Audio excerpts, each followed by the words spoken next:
yay for terrible lighting and poor timing and all kinds of stuff and really having to make a video when you didn't really want to make a video.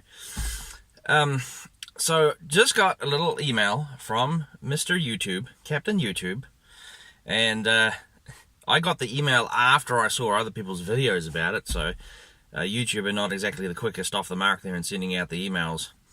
They're making changes. If you haven't got this email already, they're making changes in 2018 to the YouTube Partner Program. The main change is that channels with less than 4,000 hours watch time over 12 months and less than 1,000 subscribers are getting fully demonetized. So if you didn't know this already, you are losing your ability to monetize videos if you fall into that category. And I dare say, if I had to guess a number, probably 95% of all YouTube channels fall into this category.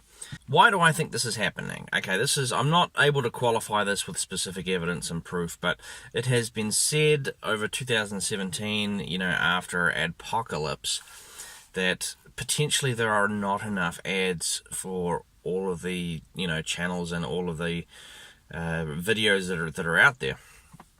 And if that is the case, that explains why they essentially made the algorithm demonetize lots of stuff.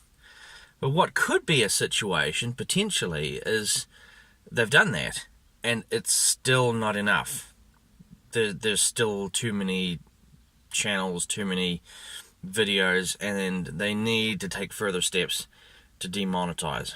So I don't know for sure, but I think this is the real reason. I think that demonetizing the majority of channels which don't accumulate a lot of views and watch time anyway is really the driving force behind this change.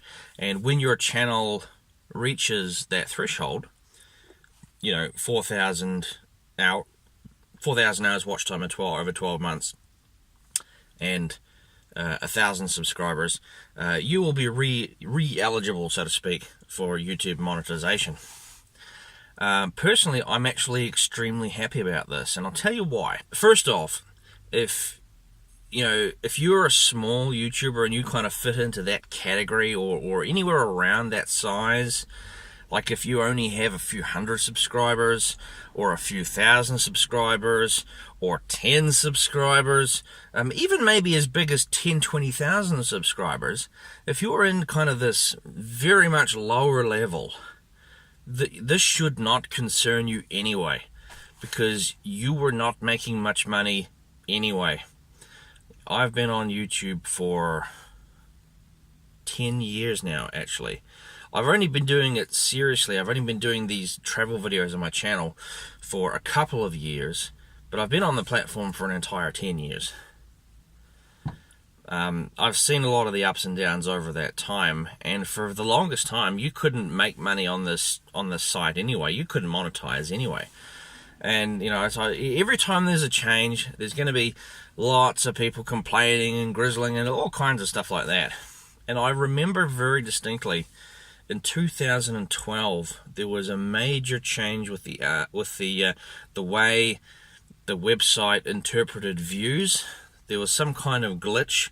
I don't exactly know what it was, but I think it's like every single time you refreshed the page or went back to respond to a comment or do any kind of engagement with the page, it would add another view.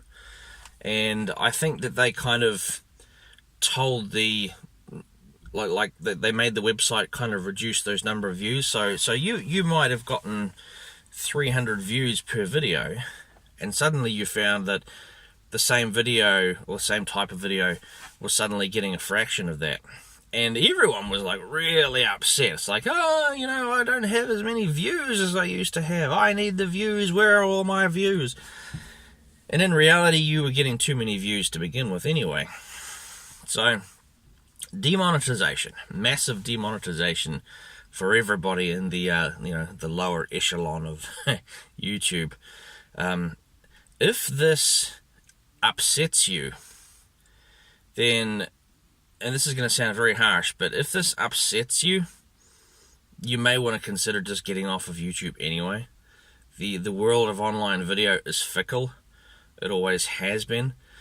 You know, if you ever had aspirations of making this a job, you have to become quite big at it to be successful anyway. And you know, a lot of the upper echelons of YouTubers, you know, people with like over 1 million subscribers, big channels, they don't just rely on ad revenue. You know, they generate multiple streams of income.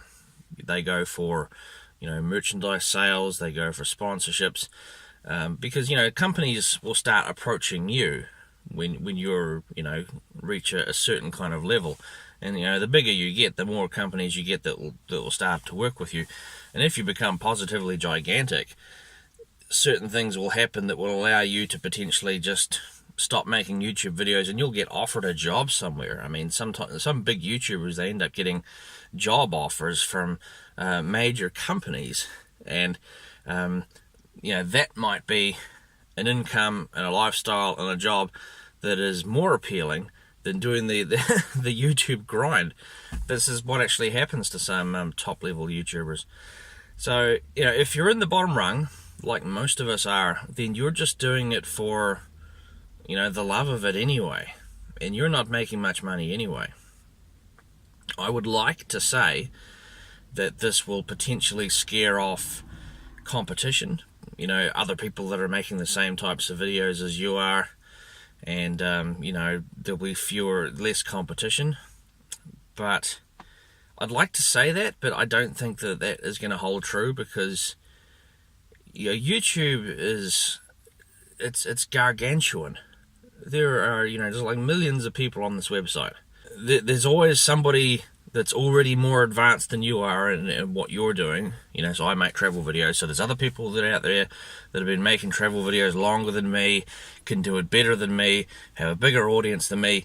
But there's also people coming up behind me that are smaller than me, and, you know, if I disappear, you know, there's somebody ready to jump into my spot straight away.